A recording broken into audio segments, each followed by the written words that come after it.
right, guys, welcome back to another episode of Something Super Podcast. I'm Steve. And I'm Mark. And guys, this week we are going to go over one of the hottest shows on Amazon Prime right now, and that is Invincible. So it's based on a comic from 2003. It's when it got its start. I honestly never even heard of it, but I am absolutely captivated with this show. So, Mark, let's hear what you think about it so far. So when I first heard that they were doing a TV show, I remembered hearing about the comics like way back. Obviously, we're going on, 17 years now the comics have been out? Yeah. So for about half our lives, the comics have been a thing. And when it came out, I saw it, I'm like, Invincible. Like, that sounds so familiar. Because I knew it wasn't like an original project. So, but I was like, you know what? It looks cool. Obviously, me and you are a fan of The Boys, which is another like comic that's kind of geared more towards more adult themes. So for me, I was like, okay, this is cool because obviously in The Boys, you have all this crazy stuff happening, but it's live action. It costs a lot of money for special effects, all that kind of stuff. To where with a comic or with a cartoon, you can do whatever the hell you want. I mean, go watch Zoids, go watch Gundam, go watch Dragon Ball Z. Like, you can do whatever you want in a cartoon as far as animation, action, all that kind of stuff.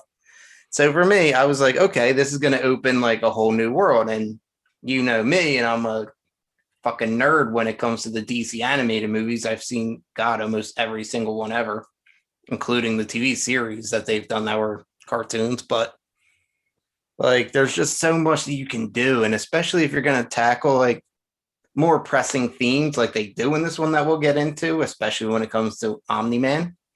Like, you can do a lot of that without worrying about it being too gore. Like, yes, it's very gory, but it's not like real life gore. It's like cartoon gore, which makes it a little bit easier to watch. Yes. So I like the fact that you hit on the concept of it being a cartoon, because that sort of unshackles you from the live action casting. We were just talking, before we started recording. The cast list is star-studded and absolutely phenomenal.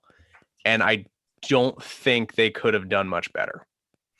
No, it's next to perfect. No, and even taking the fact that like this is from 2003, so some of these people may have been acting then, which is cool, but if every character just happened to look like the voice actor or actress that's mirrored to them, like it, oh my god, it is phenomenal.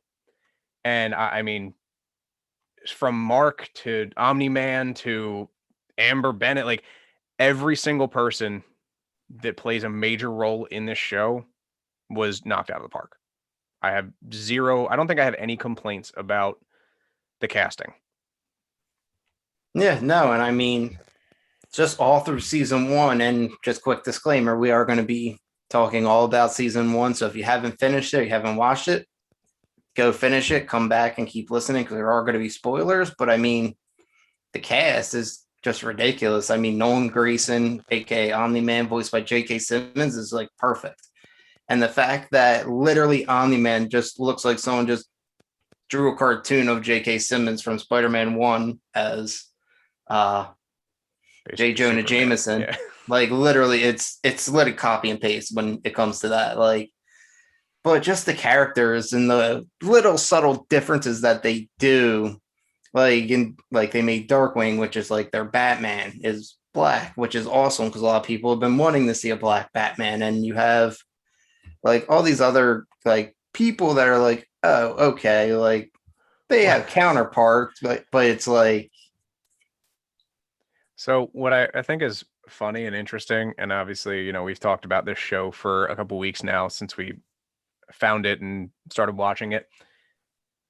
It is the easiest way to the boys did it. They make fun of the Justice League. They have all of those characters that fit those bills. I mean, Christ, they have someone named Warm Woman, which is Wonder Woman. They have Martian Man. Christ, Martian Manhunter. Literally Martian Manhunter. Like the Red Rush, the Flash, Darkwing. I mean, if y'all can't guess it, that's Batman. The Immortal, and he falls sort of under like the Superman-esque role. Again, their powers are similar. I don't think he has like the laser vision and ice breath and all those other fun things that Superman can do, but like that is, Omni-Man I think would fit more the Superman role than the Immortal. See, I took the Immortal as more of like a play on Vandal Savage. Sure, I could see that. I don't know if Vandal Savage can fly, but I like the There's concept. so many iterations. I think that there's something where he got some kind of talisman that gave him like that kind of a power. But no, he's basically like his whole thing is that he's just immortal in the DC universe. I mean, he was Genghis Khan, he was Julius Caesar, like every big time bad guy in history. Like pretty much like every historical like tyrant was the same guy as what they allude to, and that guy being Vandal Savage, to where with the Immortal, like he gets his head cut off, they kind of like reattach it, and then he comes back to life.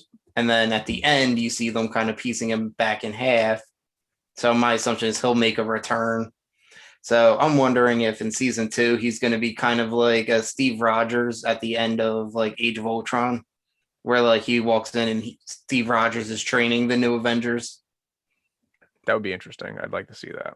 So I don't know if like they'll bring him back in or if he's just going to go berserk again like he did at the end in the finale this time, where he's just straight focused. Where's Omni-Man? And that was his only focus, was I'm going to try to kill Omni-Man. And obviously, they didn't directly parallel it, but that is the same effect as like the Lazarus Pit. Yeah. Like they brought him back and he was just like murderous rage. And obviously the last thing you remember before the lights got shut off was your head was chopped off.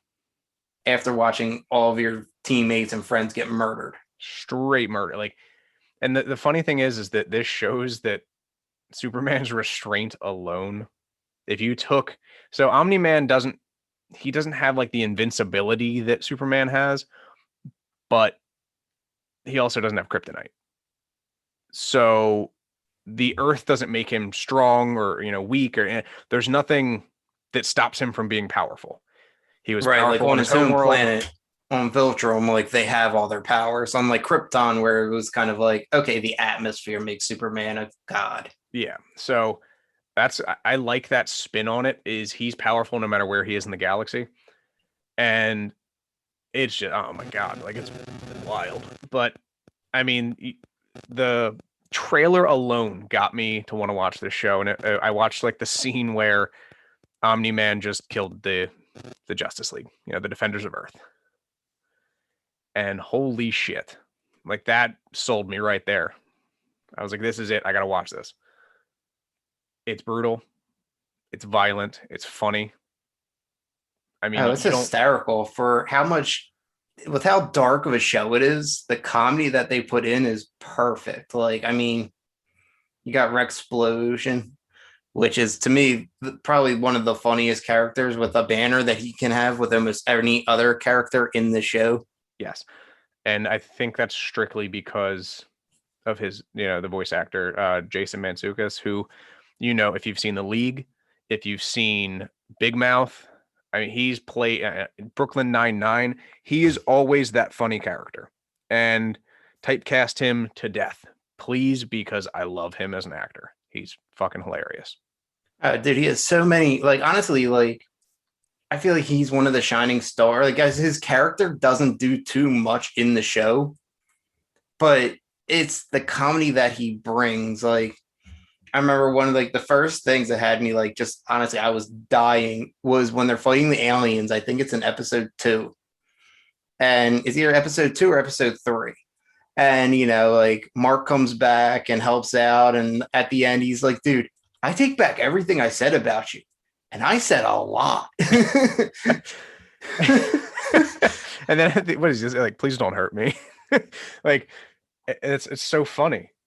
Yeah, and then like when they're drafting the new Defenders, when he's talking with Monster, what is it, Monster Girl? Yeah. Is that her name?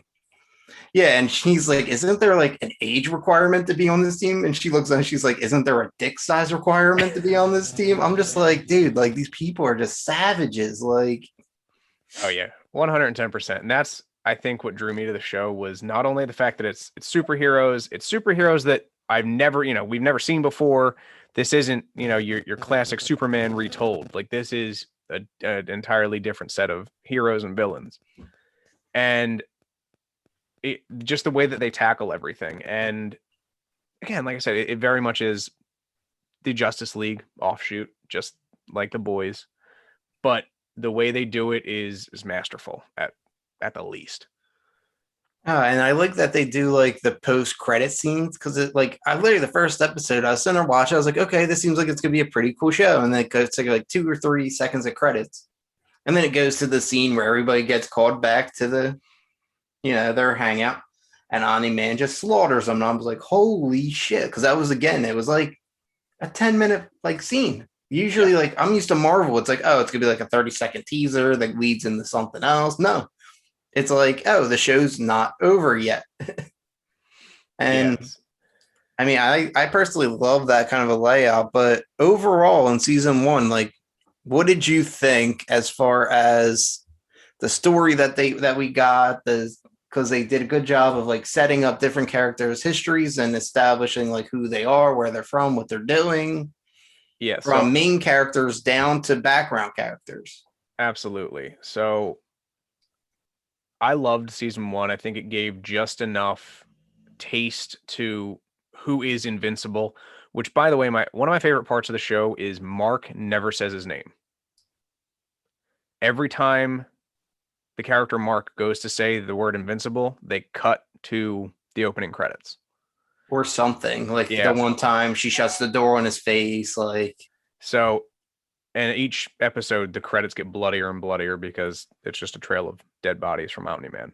But take that out. Like, season one was great. I have a couple little, nitpicky type things that I could have said about it, but overall, I'm, 9 out of 10 right out the bat. Like, I loved it. There was just enough episodes, 8 episodes, just enough to say, like, I want more. Like, I need more at this point because now you've got me hooked enough that I want to know further. They have the, quote unquote Justice League, which gets murdered. They have like the Teen Titan-esque groups of kids that are all superheroes that are around the world. They didn't really even say like a lot of these people, they don't give you like the backstory, like how do they get their power? Like obviously Darkwing, who is this world's Batman, is just again, like I don't know if he's rich. They didn't really go into that, but he's a guy with no superpowers. He's just kind of got gadgets and shit, which is kind of cool. But I want to see how a lot of these people got their powers. We know Omni-Man and Mark are Viltrumites, so they're born with it. It's in their blood. But like, are the other people on Earth like Adam Eve or Rexplosion or Monster Girl is a curse, so we know her backstory. But I mean, hell, the biggest twist was Robot, who is actually a person controlling a robot. yeah. So No, I mean that I feel like between Omni Man's true backstory, Robot's backstory, and then at the end, like after like the world sees Omni Man for what it is, and Mark's out at the Burger Mart with Adam Eve and oh god, what's his friend's name? William. William and Amber, and they're like. Everyone's like, oh, dude, like we know you're invincible. Like it's funny that like he wears a mask and like everybody figured out who he is. But Adam Eve's in there, and she's like, so what? He's like, can we just change the topic? And she's like, well, I'm Adam Eve, and they're like, what? And what I also think is funny is conversely, Omni-Man does not wear a mask at all and does nothing to like hide his identity. Yeah, nothing with his face. And no one has any fucking clue who it is. See, for me, I feel like that comes down to like I don't think he like as Nolan he really goes out in the world. Like I don't think he's like Superman where he has a job as Clark Kent and he has his like I think you're right. Friends, family. Like he's either out in the world as Omni-Man or he's like just sitting at home or he's so yes and no. He travels, I think, to other countries, which again wouldn't know as much about Omni-Man.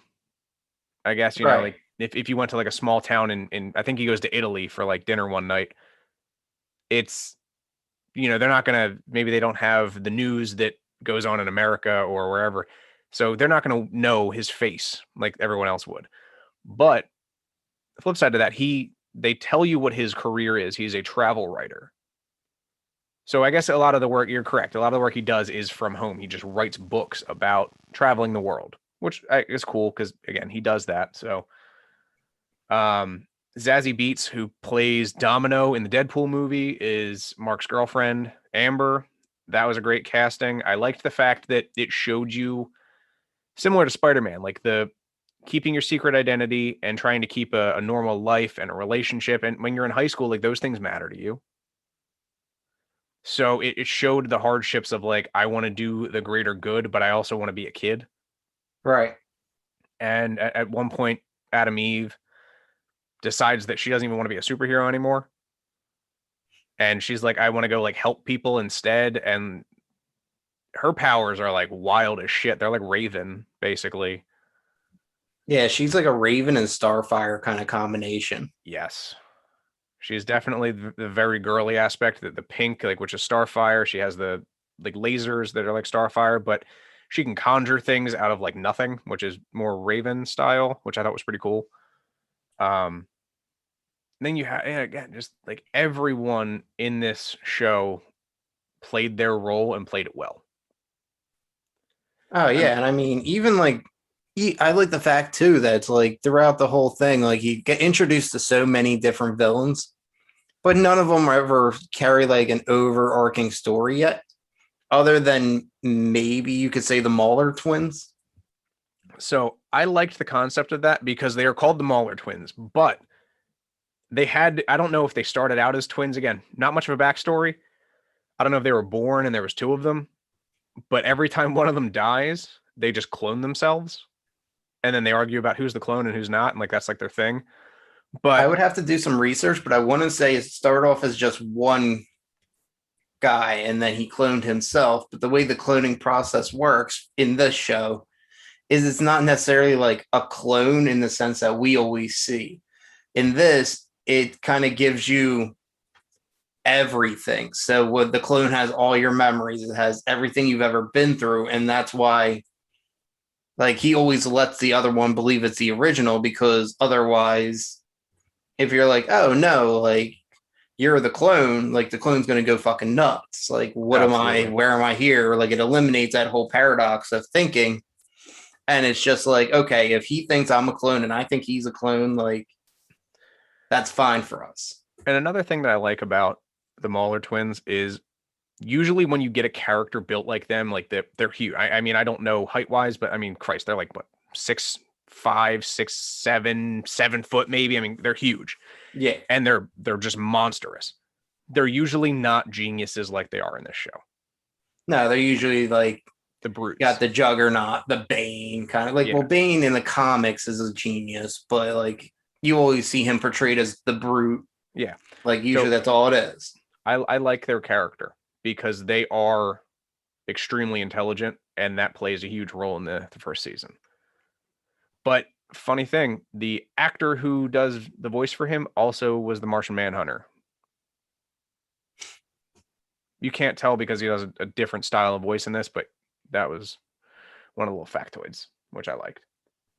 Yeah, no, and I mean, like you said, there's so many like characters and like that like you just kind of want to learn more about, and I think we'll get more in the second season. Mm-hmm. But like the big one for me was I don't want to mess up his name. It's like Battle Beast Battle Beast is someone who I really want to learn more about, like his race, because I mean he fucked Mark up. Oh yeah. The lion.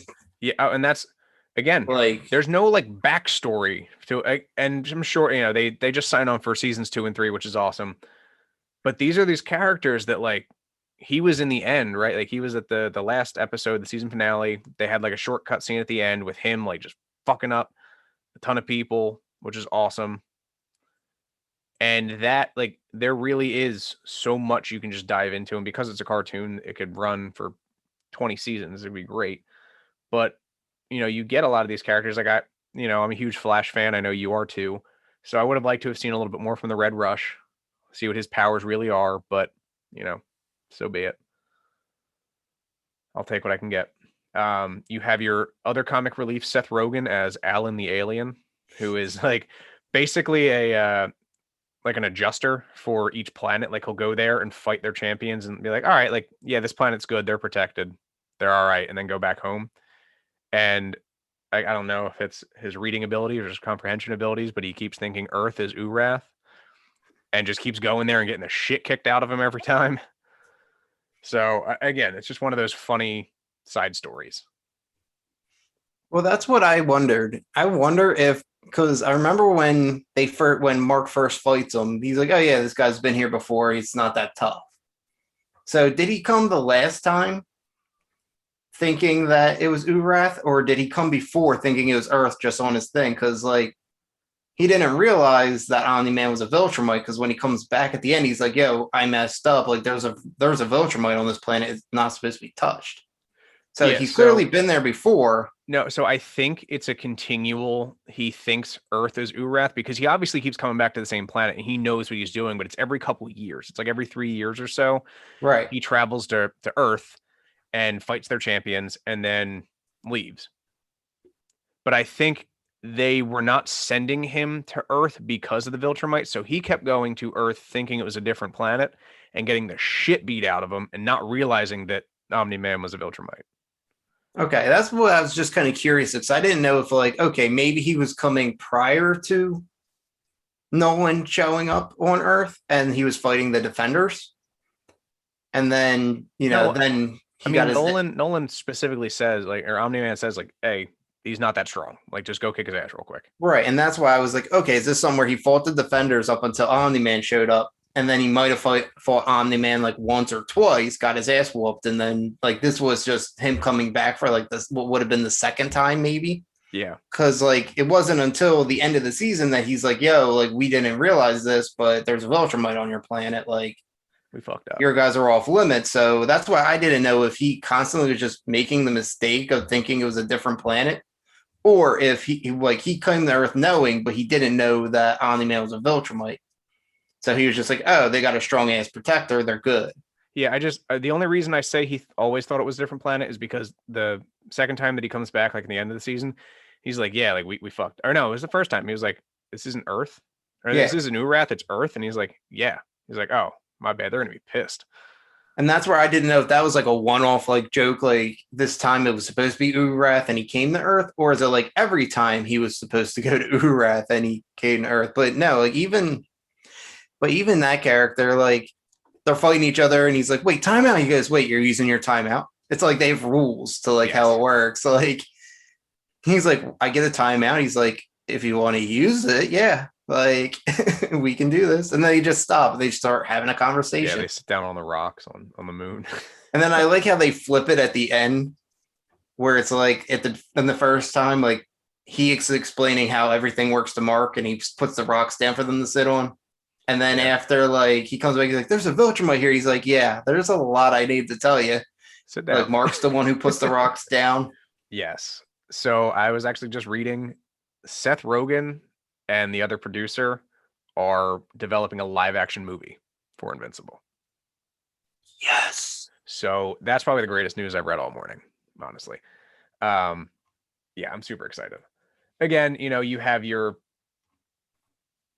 other characters, which maybe they'll do a live action version of each of these like big Justice League type characters. But even Ezra Miller was in this. Like he played D.A. Sinclair. And he's basically this like super rich genius that is building like hybrid fucking robot cyborg people that are like crazy strong. D.A. Sinclair. Yep. He's wild as shit. I love that character. And I like the fact that the government is working with him at the end in order to like build an army to stop Omni-Man. God forbid he ever comes back. In the show, as the season progressed, what character did you feel like worse for? Because obviously all these people start having like tragic stories, but like who did you feel? So I have a couple. If you had to go top two. My top two, first of all, is Mark, because Mark grew up and you see him do the flashback at the end, like everything his dad says, and basically his dad's grooming him to be a world destroyer. But you don't think that in the beginning because everything his dad says sounds like super, helpful and productive and upbeat. And like, but when you like put a dark tone to everything that he says, he's like, we have a reason to be on this planet. You know, like we're here to do a special thing, a special job. Like that job is to destroy the world and like basically terraform it for Viltrum. So I feel terrible for Mark that he grew up thinking his dad was like the greatest hero in the world. And turns out his dad was basically just waiting for the right time to murder everybody. And he was waiting for Mark to get his powers to do that because then he knew that they would be unstoppable together. Conversely, I also feel bad for Damien Darkblood, who was the demon like investigator, because he from the jump was like, "Yep, it's Omni-Man," and everyone's like, "Yeah, fuck you, no, it's not." Yeah. And he's like, "But it is. Like, I'm telling you, it's Omni-Man," and everyone's like, "No, like he's a hero, he's good. He got his ass beat too."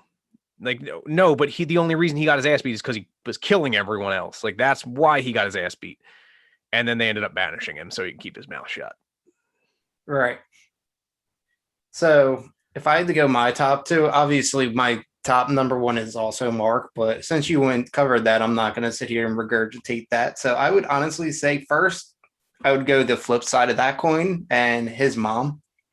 I could see that too. Basically, because, she grew up, well, not grew up, but she's been married to him. She's a Omni-Man and Nolan. She's got like her world crumbled in a matter of minutes because I'm taking that fight the same as kind of like the Dragon Ball Z type where like everyone makes fun of it, but Frieza's like the world's gonna be destroyed or Namex could be destroyed in 5 minutes, and it goes on for like a 30 minutes of fighting. But the way that it was supposed to be interpreted is they're moving so fast, that it's really only the 5 minutes. So for me, I feel like they kind of did that kind of time stamp here with that fight. Just with how fast Mark's fucking traveling, just by that one punch that shoots him like 2 continents away through a building, down 4 streets and shit. Yeah. But like basically, like he's fighting. He's like, well, what about mom? He's like, your mom's a pet. And I'm like, damn, like I get where he's coming from. Like when you live for that long, you lose joy in things and you take things for granted. But to call her like a pet. And even when he's bashing his face and he's like, what's another 17 years? He's like, I could have another kid. Like, yeah. So like, it just shows that literally everything in his life is expendable. And I mean, for someone, especially a human who's mortal, who doesn't have powers, for her to have her world come crumbling down like that, I just felt so bad. And then the other one for me, honestly, is just because I don't know exactly how her powers work, but duplicate. Okay.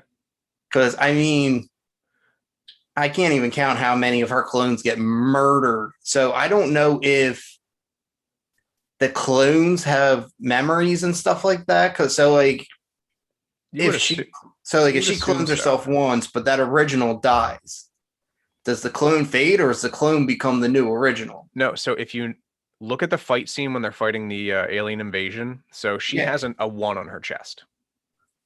When she clones, a 2 appears on the chest. But if number 1 gets killed, number 2 becomes number 1. Okay, because that's where I was curious. Because I know during that fight, she's like, they're killing me faster than I can like recreate. So that's where for me, I'm like, so is she just like? Because I know the Maw twins, when they clone, like they have a telepathic link. Because when they're fighting Robot, he's like, the good thing about having a clone is he knows what I'm thinking when they're building the giant portal gun. Yeah.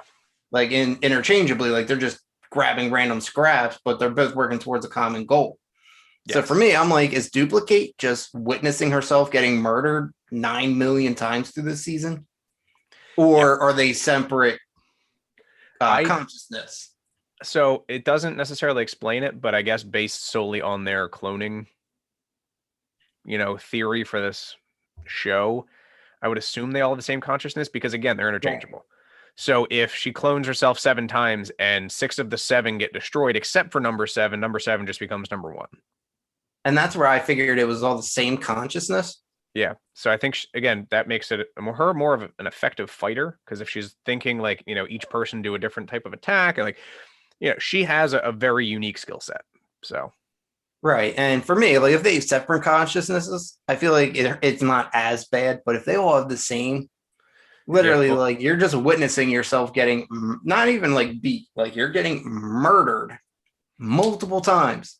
well, that was actually like her like escape plan a few times, was to just drop a clone and run. Right. Like, and that's what I mean. So like it kind of goes into like the movie The Prestige. Like I never know if I'm gonna be the man in the box or if I'm gonna be The man in the stands. yeah, like if I'm gonna be the Prestige.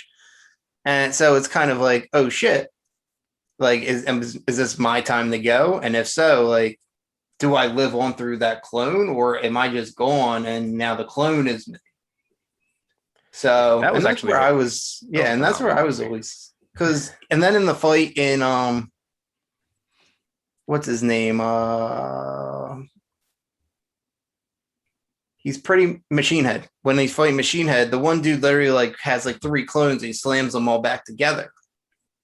So that's where it made me think it's a common consciousness. But either way, like those Yeah. for me are the two people I think have it the worst outside of Mark through this entire Sure. like season. Yeah. Well, that's why I said I had a bunch of them, but obviously I feel like Mark is the most I fucked up character, I guess, throughout the entire show.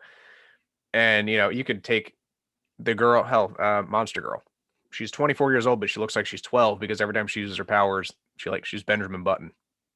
Right. She's constantly getting younger. So like again, every character sort of has their fatal flaw or their tragic story to them. So I could go on for fucking days about every character, but Right. I think my top two, yeah, definitely Mark's obviously number one, like hands down. Right. No, and that's the same for me. I just didn't want to just re-explain everything you did, but Yeah. yeah, but overall, that's pretty much all I have on this episode. So Steve, final ratings out of 10 for this. I'm gonna give it a 9. Like I'm sticking with a solid 9 out of 10.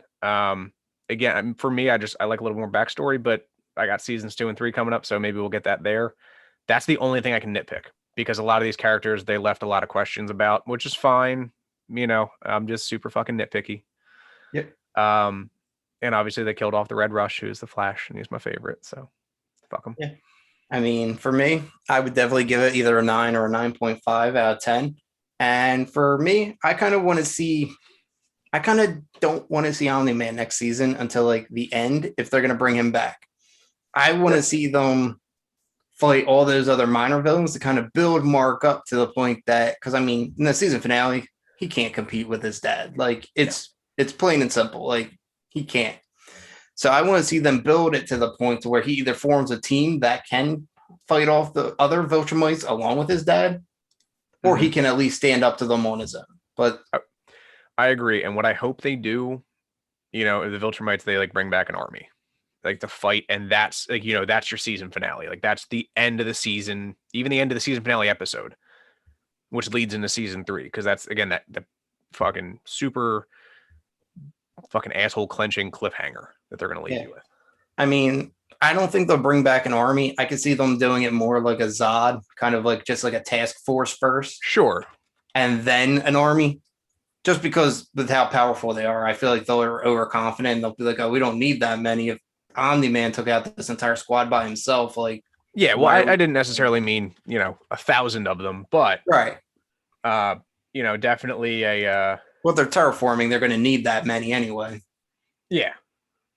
But no, I get where you're coming from too. So, but that's all I got. Yeah, that's all I got too. Guys, as always, let us know what you think. If you've seen Invincible, connect with us online. Let us know your thoughts, feelings, who your favorite and least favorite characters were.